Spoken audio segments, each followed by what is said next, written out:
ekutambulira bulungi kyokka ate era ojja kufuna n'omukisa okugenda mu draw okuwangula piki endala kyokka ate era tebakomye okwo nga balina BBS telefone bagamba nti osobola okuba nga weewangulira emipiira egya spare osobola okuba nga ate weewangulira spare wa pikipiki owa buli kika singa ogula pikipiki okuva ku maduuka gaffe agaba Simba Automotive Uganda Limited so kyamakulu nnyo okuba nga ate ogenda ku maduuka ago weefune pikipiki ya UG Boss zide dakiika anamunya ziba mmeka bangamba ziba 16 ze zibulayo okuwera essaawa 3 ez'amakya agolunaku olwaleero. Penny, you're nominated. In Ekula Tourism, Sustainable Tourism Award. Ekula. Bane Penny akola program agitalambula every Saturday. Sawe mune ekitundu. Kakati bwoba oyagala show eyo osobola okuba nga ate omulonda. Bazita batya? Ekula Sustainable Tourism Awards. Banominating nze ne station kwenkola. Baginominating nze. Ndi mu category ya Media Personality of the year 2023. Tourism Media Personality 2023. Ndi muna tuli mu bana mu category. So far I am leading. So okunkuuma nga nza leading nga tugende tufune engule genda ku website ya Ekula Awards. Ekula as in Ekula. Yeah, E-K-U-L-A. Okay. Ekula Awards. Bono scrolling anogenda mu categories mu Media Personality of the year 2023 yenze Namirembe Penina Nantume. Kale twakalulwako ate nakyo kiberenga kikomawo. Kale kakati nga tubategezezzaako wali government ina projects nyingi nnyo zebadde ekola okusobola okubeera nga ate ekulaakulanya abavubuka ebitone ezimu avenues ennaku zino ezikyusiza obulamu bw'abantu. Yes, today we are talking about alien skin mu bino ebibaddewo but obulamu bwe bukyukidde ddala olwa art. Kitegeeza nti obulamu bw'omuvubuka bukyula okukyukira ddala naye art wajava ava mu studio. Abantu abasinga bali talent ninga talina na access ku studio okusobola okuba nga at least afuna oluyimba lwe mu audio.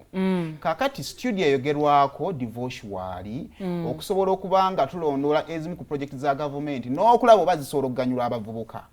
Divorce awo oba otandikira. Butereevu ku BBS telefina eyaffe omulungi atulaba sootya programs mulula namero tweche olwaleero tusinzidde ate mu bisanyusa bulonga twabadde nate n'olwaleero we bwaziidde olunaku lw'eggulo omubaka Honorable Kazibwe Bashir Mbazira yavudde n'ategeeza nti waliwo ne studio ateekebwa wano y'abayimbi okuyambako abayimbi abato n'abayimbi bonna ab'enjawulo okubanga bakolera mu nnyimba zaabwe nga gavumenti yekitaddewo okulabika nti ensonga zino zitambula bulungi mu maaso naye abayimbi ndowooza abamu ku bo abavayo ne beemulugunya eri omubaka Kazibwe Bashir Mbazira era dayogerako olunaku lw'eggulo n'ategeeza nti studio eno yateebwa kuba nti bagikozesa naye abagirimu yakootinza abantu babiri Kazibwe Travis omumanyi gwe manyi nga Dr. T n'omukyala Sophie Nantongo nti bagyeddiza abayimbi tebakyala jaccessinga naye wano wendi waliwo omwami twakolerako wano ne tunyumyamuko ne ku studio eno ate abangi bamumanyi Sam Mugagga agenda tubuulira ate yatwala studio atubuulire biki ebikolebwa mu studio eno ate lwaki bagamba nti abayimbi bwe tebakyasikirizibwa kujja mu studio eno gwendi nayo nakolwaliro omukulu wasootya butereevu ku telefayina kwe tuli olunaku lwaliro ndi bulungi era mpeereza weereza tutambula bitya birungi bizibu weewaawo bitambula kitya wane ejja music era naawe ogiraba nti tuli bulungi gitambula wewakanfune wano ndowooza katebe Robert mpaka katebe awo ntuleko n'omukulu ono tunyumyemu emboozi ate egwe bulungi amakerenda Uncle Sam studio Salongo Salongo eno studio tutandikidde wano studio eno yaani kansooke mbabuzeeko mwenna abali ku TV ya Ssaabasajja BBS telefayina amannya gange nze Salongo Sam Mugagga Kasujja okuva Egomba ndi musajja muyimbi nkuba ebivuga ndi trainer ndi musuubuzi byonna mbikola studio eno y'abayimbi bonna studio eno yatandika 2018 nga tuli ne mukama waffe Mama Lucy Nakyobe eyali State House Controller kakati bwe yavaawo era tusigala tutambula paka up to now kati mukama waffe ye Mama Jane Balekyera ndowooza omulabaawo nga tuli under wekitiibwa pulezidenti yateekawo studio eno si ya byabufuzi teriiko kibiina. Buli muyimbi yenna oba owa kala ki, oba okola ku radio, oba okola ku TV, oba oyimba kadongo kamu, oba oyimba band music, oba ngoma nganda, oba ennyimba ezaffe zino olubaale w'abaana golokoko nkwate, okkirizibwa okujja wano n'okola ki, n'olikodingirawo oluyimba.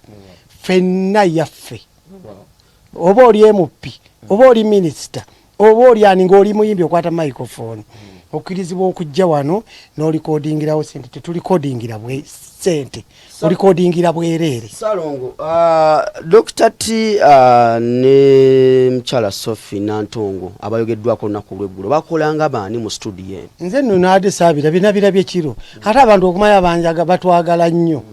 Nafunye essimu eziwera 20 n'obwo obuntu nga babunsindikira. Dr. T ye main producer mu studio eno, ye main ki producer. Era tuba tugenda tandika okukola tutuula ya mentioning aba producer abalala be tugenda okukola ki okukola nabo. Ajati Sophia Nantongo y'omu ku ba trainer aba vocalist. Omwana okujja ano mu studio tusooka ndoozi eri olaba y'engoma, olengerayo ebivuga eri obiraba. Tusooka ne tumutwala either wabweru, tuteekayo ebivuga tusooka ne tumutrainingamu mmanyi nti mbikuba. Tusobola okuleetayo abakubi abalala muyimbi okumuleeta wano mu studio okuyingira wano wa producer, ate tusooka mu trainingirako wabweru. Tugenda omuleeta wano ng'ali ki, ng'ali talatibu, ng'ali bulungi. Olowooza kyavudde ku ki abo abawulikika ng'abakozi okugamba nti baagiwamba? Tewali yawamba wano, ate tuwamba tutyanga bakama baffe obalaba.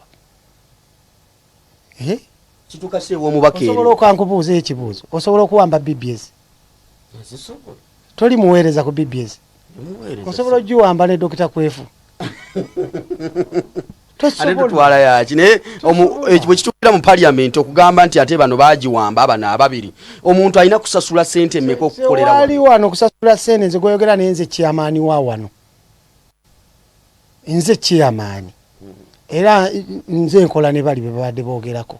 Bigambo bye yagambye basasula emitwalo 10 okujja okolera mu studio wano. Ate era teriyo studio ya mitwalo 10. Teriyo. Nze ow'ekitiibwa eyakyogedde mu ow'ekitiibwa kuba onalebo MP. Era mwagala nnyo muvubuka munnange, nze n'okuba musinga emyaka. Nze ni musajja mukulu. Tayina nsobi kwogerako ekyo kye yayogedde. Naye lwakuba ensobi yabaddewo nti teyasoose kujja kwebuuza ku ffe abakikola ki, abakikulembera. Singa ekintu baali ng'abantu baakiwamba, singa tekikyagenda mu ki? Abayimbi bo bajja. Tugenda na kuggulawo. Tusooka ne tulikodinga. Bwe tumala okulikodinga tusitopinga ne tufulumya abo be tukoze eki. Be tulikodinze. Mulya bulungi. Then bwe tumala bwe tutandika okuggulawo era ndooza bandabako ku BBS nga tuyita abaana. Ku CBS buli radio tugigendako ne tubayita bajje beewandiise. Okwewandiisa omwana ajja n'omutwalo gutya? N'omutwalo gumu. Kya ssente. Omutwalo gutya? Gumu. Omutwalo gumu kirabika baayongeddeko 0. Ajja n'omutwalo gutya? Gumu. Ajja n'akafaananyi, on'obufaananyi bumeka? 2 ne fotokopi yaki yendaga muntu nti bwe tunaatandika okukwata video era tutandikira kwabo. Waliwo n'enkubuliza Salongo.